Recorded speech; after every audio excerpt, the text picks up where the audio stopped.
Negotiating with someone, don't be distracted by other things. Be present with that person, negotiating in the moment, but be flexible, right? You could come into the negotiation thinking, I know what I want, I have a goal, I listened to Michelle, I wrote it all down, and then all of a sudden something happens in the negotiation. I don't want you to get too attached to things. I want you to be flexible enough to adapt to changing environments, which are often the case in negotiations.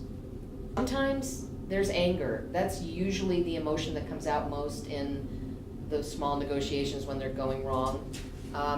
But a lot of times anger is not about what you think it's about. Sometimes it's just about some underlying issue that has not been addressed. It might be about fear, it might be about a sense of unfairness, about something that's happened.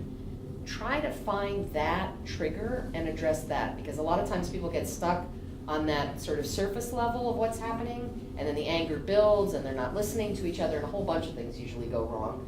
But sometimes the anger is almost inappropriate for what's happening in the negotiation. So try to find the trigger that might have caused that anger. And don't forget to pause and breathe. A lot of times that's not easy. And sometimes I just use like the mirror image to tell people to stop shouting at me, or I can't hear them because they're shouting. Potential gaps that exist that are not necessarily related to your speaking style or your listening style. They mostly relate to the things that we bring to the table that are unconscious, the biases, the triggers, the filters, heuristics, where this is part of us as negotiators, and we don't often talk about these things, but they certainly affect how we negotiate. They affect how we hear things.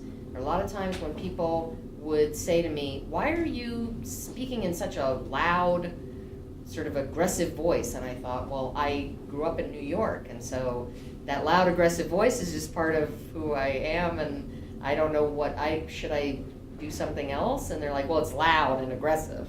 And I thought, well, okay, so that was that was sort of my style as a speaker. But then I also realized, well, I wonder if this person experienced some bad thing that happened when someone was speaking to them in a loud, aggressive voice. Like the next thing that happened was they got smacked across the face, or something triggered them, right?